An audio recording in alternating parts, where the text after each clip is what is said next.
तो enzyme slavery हमारे क्या करता है, स्टार्ट का ब्रेकडाउन। हमने वरना बताया था आपको प्लांट ज्यादातर फूड कैसा होता है, स्टार्च। क्यों होता है प्लांट की बात, प्लांट स्टार्च बनाते हैं। प्लांट का रिजर्व फूड मटेरियल क्या है, starch. Reserve food material of plant starch, तो वो स्टार्च ही बनाएंगे सब कुछ। घुमा फिरा को बनाना है स्टार्च, बाद में वो बात दूसरी है कि वो स्टार्च से आपके लिपिड बनाए, स्टार्च से प्रोटीन बनाए, बनाना है स्टार्च से। तो जो मेन फूड को रिजर्व करते हैं वो है स्टार्च। अच्छा, अगर एनिमल्स में जो है ना कार्बोहाइड्रेट को रिजर्व करते हैं, किस फॉर्म में रिजर्व करते हैं, एनिमल का रिजर्व कार्बोहाइड्रेट क्या है, प्लांट का रिजर्व कार्बोहाइड्रेट क्या है, स्टार्च। ठीक है ना। अब देखो अगर हम कहें कि एंजाइम की हम लोग बात कर रहे हैं, कौन सा एंजाइम की बात कर रहे थे, तो अल्फा माइलेज, अल्फा माइलेज, या मैं कहूँ स्लेव की माइलेज की बात। तो हमारे क्या है एंजाइम, और आपको पता है एंजाइम क्या होता है, enzyme what are the enzymes. मैं कहूँ एक वर्ड में एंजाइम को डिफाइन करो, biological catalyst, biocatalyst. That just word sufficient है एंजाइम को एक्सप्लेन करने के। मतलब केमिस्ट्री सबने पढ़ा होगा, है ना। कॉपर होता है कैटलिस्ट, प्रेसिपिटेशन डाल देते हैं, फिर रिमेनिंग चेंज होता है, रिएक्शन की रेट को इंक्रीज कर देता है। ऐसे हम बायो कैटलिस्ट को एक्सप्लेन करें तो हम कहेंगे कि बायोलॉजिकल रिएक्शन, या फिर हम उसको आसान वर्ड में कहते हैं बायोकेमिकल रिएक्शन, है ना। बायोकेमिकल रिएक्शन जो पार्टिसिपेट करता है वो उनके रेट ऑफ रिएक्शन को बढ़ा देगा और खुद रिमेन अनचेंज रहेगा, रेट ऑफ रिएक्शन बढ़ा देगा। तो अगर मैं इसको डिफाइन करूं सिंपल लैंग्वेज में, वर्ड में, तो मैं आपको कहूंगा इसकी डेफिनेशन है बड़ी एक वर्ड में, enzymes are biocatalyst. It can increase the rate of reaction by decreasing activation energy.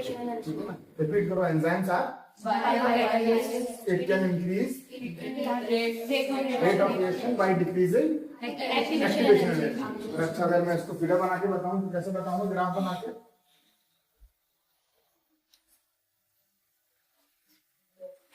ठीक है, ये आपका सबस्ट्रेट है यहाँ पर, और ये प्रोडक्ट में कन्वर्ट हो रहा है। ठीक है, और ये है आपका विदाउट एंजाइम। ठीक है ना। अब अगर मैं कहूँ तो ये एंजाइम सबस्ट्रेट था, ये है आपकी activation energy,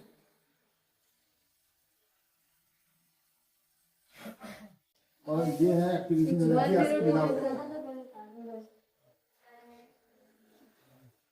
without enzyme activation energy, और ये विद एंजाइम एक्टिवेशन। क्या है एंजाइम्स, क्या है, मैंने कहा बायोकैटालिस्ट है, इंक्रीज कर रहा है रेट ऑफ रिएक्शन। देखो यहाँ पर देखो प्रोडक्ट बन रहा था बाद में, ये टाइम है यहाँ पर, इतना टाइम लगा, ज्यादा टाइम लगा प्रोडक्ट बनने में, बट जैसे हमने एंजाइम डाला नीचे वाली ग्राफ में, तो जो वो प्रोडक्ट पहले ही बन गया, यानी कि आपका टाइम बच गया। टाइम बच गया ना, नीचे टाइम है एक्स एक्सिस पे, तो टाइम बच गया। टाइम बचा मतलब कि रेट ऑफ रिएक्शन तेज बढ़ गई। एक्टिवेशन एनर्जी क्या थी पहले, एक्टिवेशन एनर्जी ज्यादा थी, आपको कम करनी है, इसलिए एंजाइम का इस्तेमाल कर रहा है। तो हमें क्या करना है, हमें एंजाइम वाला इफेक्ट ऑफ पीएच का इफेक्ट देखना है किस पे, एंजाइम की एक्टिविटी के ऊपर। ठीक है ना, एंजाइम क्या लेंगे, अल्फा माइलेज, माइलेज। तो हम क्या करेंगे, अभी जाके प्रैक्टिकल स्टार्ट करेंगे। सब लोग अपना सलाइवा एक टेस्ट ट्यूब में लेंगे ना, 1 ml, ठीक है ना, उसमें 9 ml वाटर मिला लेंगे। ठीक है, आपको स्टार सॉल्यूशन मिलेगा 1% रखा हुआ डालना है। 3 ml स्टार सॉल्यूशन लेना है, इतनी टेस्ट ट्यूब को 7 टेस्ट ट्यूब, और एक ml का डालना है स्लाइवा। ठीक है ना, एक ml स्लाइवा डालना। ठीक है, डाल दिया। अब आपको क्या करना है, अभी उससे पहले आपको 1 नॉर्मल 1 एन आपको HCl बनाना है, और 1 एन में आपको NaOH बनाना है। ठीक है ना, NaOH भी होगा आपके पास में, HCl भी होगा। ये जो बीच वाली है इसमें कुछ नहीं करेंगे, PS7 इसमें कुछ नहीं करना है। 1 drop of NaOH, 3 drop of NaOH, और 5 drop of NaOH। Got it? Similarly 1 drop of HCl, 3 drop of HCl, 5 drop of HCl, इनकी वेट करेंगे 37 डिग्री सेंटीग्रेड। पता नहीं कितना लगा। ठीक है ना, एक्टिवेशन एनर्जी आपको कम करनी है, इसलिए मैं यहाँ पे आएगा जहाँ पर स्टार्च का ब्रेकडाउन ज्यादा हो जाएगा, वहाँ कम होगा, जहाँ पे स्टार्च ज्यादा होगा वहाँ ज्यादा होगा। ठीक है ना, कलर चेंज होना स्टार्ट हो जाएगा।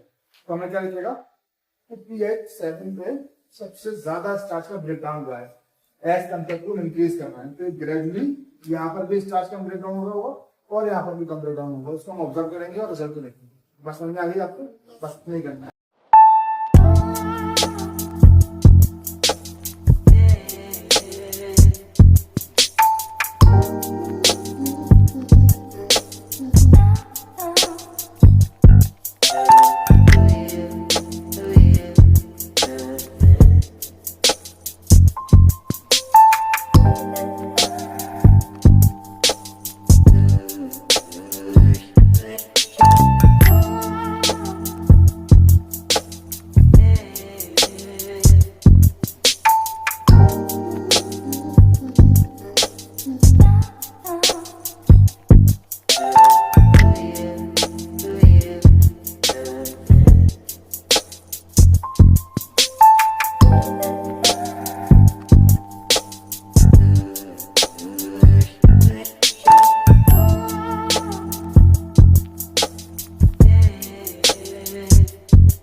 आप लोग यहाँ पर देख सकते हैं जैसे जैसे एंजाइम की एक्टिविटी कम हो रही है, यानी कि जब हम पीएच को इंक्रीज और डिक्रीज कर रहे हैं, तो आप देखें कि स्टार्च ज़्यादा अमाउंट में अवेलेबल है, यानी कि स्टार्च नहीं डिग्रेड हुआ है। उस कंडीशन में ब्लू कलर ज़्यादा आ रहा है, और जहाँ पर एंजाइम की एक्टिविटी सबसे ज़्यादा थी यानी कि pH 7 पर, वहाँ पर आप देखेंगे ब्लू कलर बिल्कुल भी नहीं है। इसका मतलब है कि सारा का स्टार्च हाइड्रोलाइज हो चुका है। जब pH चेंज होता है यानी कि 7 से ऊपर या नीचे जाता है, यानी कि एंजाइम अपने ऑप्टिमम pH से बाहर निकलता है। उस कंडीशन में एंजाइम और सबस्ट्रेट की रिएक्शन पे इफेक्ट पड़ता है, उनके बीच की बॉन्डिंग टूट जाती है, और अगर pH ऊपर ज़्यादा या नीचे ज़्यादा चला जाए तो पॉसिबिलिटी ये भी है कि एंजाइम डीनेचर हो जाएगा। जैसे ही एंजाइम डीनेचर होगा वो अपनी एक्टिविटी को लूज़ कर देगा। उस कंडीशन में स्टार्च का डिग्रेडेशन नहीं होगा और हमें ब्लू कलर ज़्यादा देखने को मिलेगा।